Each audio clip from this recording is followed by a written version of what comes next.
morning and happy Mother's Day from the Christabelle Spiritualist Church.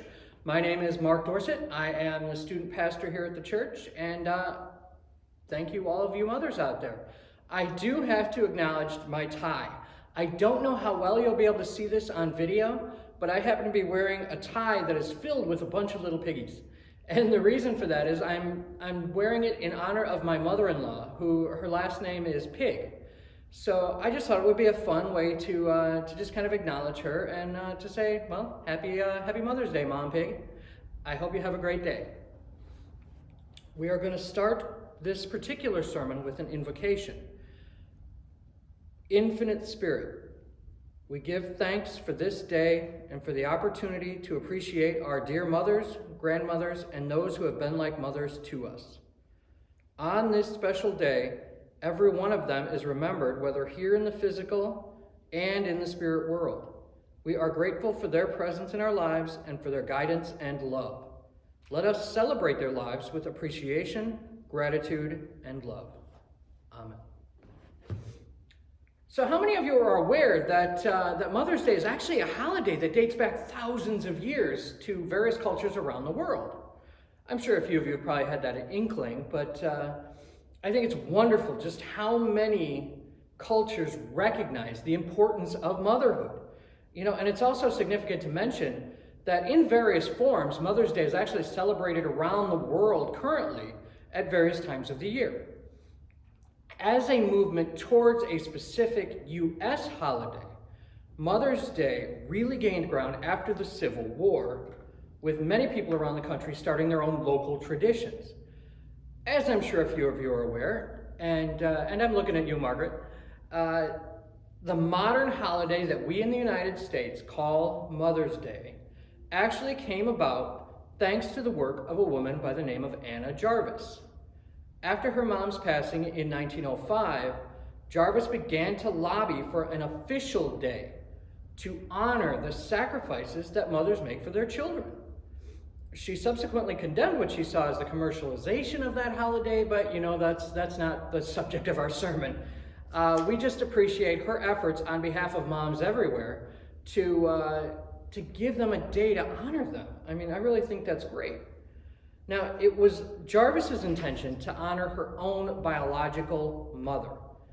But as a society, we have evolved since the inception of the original Mother's Day concept, and our understanding of what it means to be a mother has also evolved quite a bit.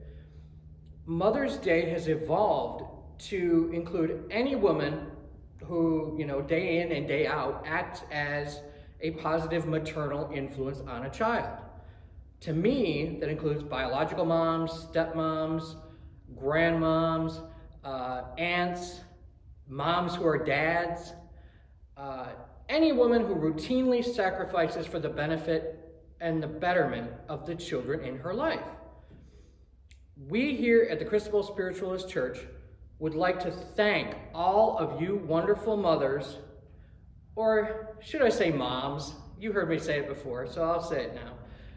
I want to thank all of you wonderful moms from the bottom of our heart. It may not always seem like it, but the sacrifices that you make every single day to help keep your families moving forward are greatly appreciated. They really are. And I know that most of the time, being a mom is kind of you're an unsung hero. You take a lot of the grief, but you don't necessarily always get much credit for it. So this is your day. Appreciate how much you are loved. Please just know that you really are. You're loved and you're appreciated by your family. Even if it doesn't always seem like it, you are. I do feel as though I need to mention that, where I kept saying mom instead of mother. To me, there is a difference between a mother and a mom. To me, a mother is someone who's more of an authority figure, who is not necessarily completely engaged in the goings-on of her children, or, who is not necessarily always there day to day. To me, a mom is someone who is always there, who is putting Band-Aids on skinned knees, who's working hard, putting dinner on the table, doing whatever needs to be done emotionally, spiritually, financially, in order to help ensure the health, safety, and happiness of her family. To me, that's a mom. So, happy Mother's Day, moms! Now, Mother's Day is also a day of remembrance. It's not just a remembrance of those moms who have made their transition to spirit and are now in the hereafter, so to speak. It's also a day for all those moms who have children in spirit. And that is something that is phenomenally difficult. And that's where we want you to understand that we're here. And we understand that it's difficult to have a child in spirit. Knowing that they're not growing up here can be difficult, but please understand that even though they may not be with you physically, your children are still absolutely with you in spirit. They love you. How do I want to word this? They're looking after you now. And this comes from countless readings, not just from my own experience as a spiritualist. My experience as a medium also tells me that for those of you who have lost children, they are still looking after you. They see their job now, and I mean that in a happy, positive way, not in any sense of obligation. They see their job now as looking after you and looking to take care of you and help you not to miss them. So please, and this actually goes out to anybody who has lost a loved one, but if you are in need of closure and you feel lost and you feel like you can't necessarily go on without that person in your life, first off, of course, go seek out qualified medical counseling care, but also we at your local spiritualist church, we can help. We can help you to understand the signs that your children are sending you, that your loved ones are sending you. We can help to give you evidential information to help you understand that they're doing great. Where they are is love and compassion and joy and happiness and peace. And so all they want for you is to have that here. So please, even if you are still grieving the loss of a child, do your best to understand they're still with you and that they're always looking to communicate and let you know that they're okay. And their love for you is just infinite and unconditional. And honestly, switching gears for just a moment, speaking of infinite and unconditional love, I really would like to take just a moment to honor my absolutely amazing, smart, funny, and beautiful wife, Deb, for everything she does every day, not just to help provide for our son and his well-being, but also for everything that she does to help support me in our mission to truly grow this church in wonderfully loving, compassionate, spiritually empowering ways. Thank you, Deb. I could not be doing this without you.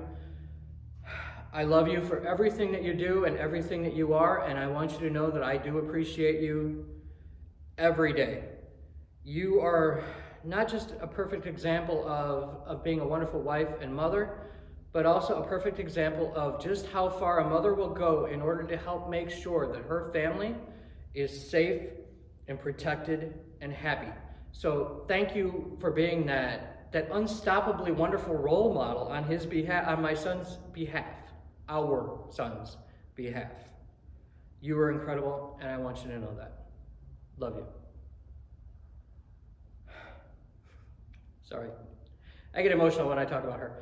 As I was writing the sermon for today, I was actually guided to talk about just how, in a lot of ways, spiritualism actually acts as sort of a mom for all of us. I know. You're probably laughing at how I'm going to turn this into a commercial for spiritualism, but isn't that why we're here? Is to talk about that wonderful religion and how it can help us in our daily lives? If you think about how the science, philosophy, and religion of spiritualism relates to our lives, it's actually very accurate to think of spiritualism as being like a mom. So, I can hear this question in your minds right now. How is spiritualism like a mother to us? Allow me to explain it. Now, it really goes all the way back to the 9 principles of spiritualism. Hang on. I can see you all getting ready to turn off the video, getting ready to leave right now. hang in there with me, okay? I'm not going to get really in-depth with the principles today, I promise. I already did that, where if you want a much more in-depth explanation of the 9 principles of spiritualism and how you can use them in your daily life, please check out the virtual sermon titled How to Make a Happiness Cake. I highly recommend that, and that one was fun to do. You can find it on our church Facebook page, on the Christabelle Spiritualist Church Facebook page, or we also have a YouTube channel, so look us up. So if you think about what makes a good mom, what traits come to mind to you? For me, I look at it this way. Is it someone who is going to be there for you? Well, I mean, in that case, principle number 1 has you covered with the 9 principles, because principle number 1, and I'm going to be referring to the simplified form of each of these principles today, so you won't hear me saying the long form. It will just be the simplified form. And how is spiritualism there for you? Quite simply, principle number 1 is we believe in God.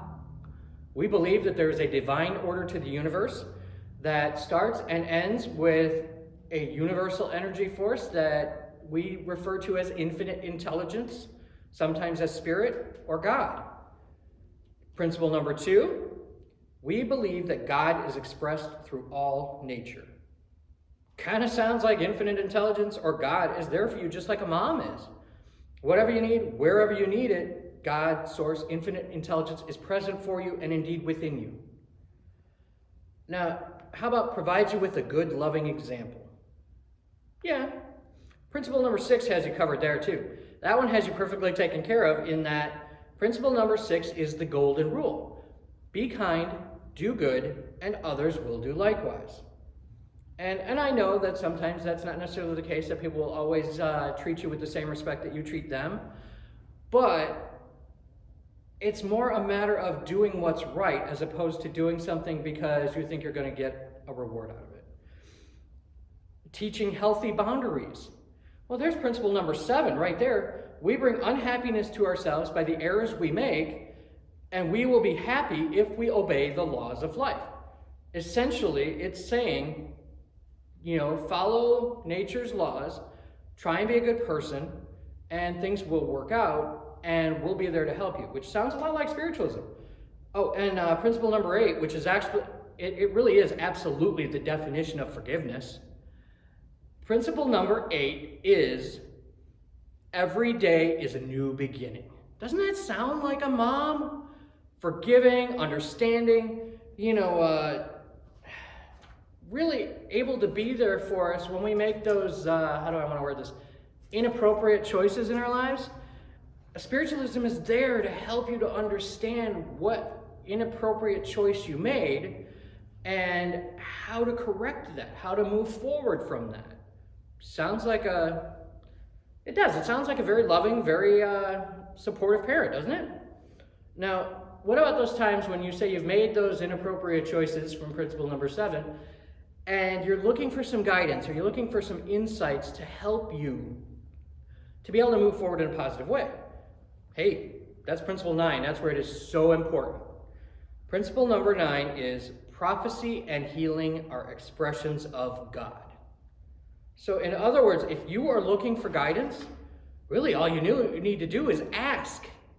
And this is the hardest part for any of us kids with our parents. Just like any child with their mom, the hardest part is listening for that guidance and listening to hear what is being said to help us out. So you have to sit down and get still and listen to what is being given to you, and then use that information, use that wisdom to help to learn from, to grow from. And quite honestly, I do think that is the hardest part for most of us, is actually listening to the insights we're given. So now, for the record, I do know that this was not a complete list. This was not a complete list of the 9 principles, but you know what? To me, those are the ones that most directly relate to what I'm saying here today. So if you think about it, just like any loving parent out there, spiritualism provides us with a wonderful foundation, a wonderful framework to grow with. And, I didn't even go into nature's laws today. So, it's pretty incredible what wonderfully uplifting, positive helpful, healing, insightful science, philosophy, and religion spiritualism really is. I mean, it is. It's amazing, right? It's great. So in conclusion, on behalf of my family and on behalf of the Christabelle Spiritualist Church family, we wish to thank all of you moms out there for everything that you do, for all the sacrifices that you make. Even though at times it may feel like a thankless job, you really are truly appreciated. Please just know that. And know that your loved ones in spirit are watching over you, and they're with you, and they want to make you happy. They want you to be happy. So we are wishing you a wonderful Mother's Day, filled with joy, happiness, and blessings. Thank you, and again, Happy Mother's Day.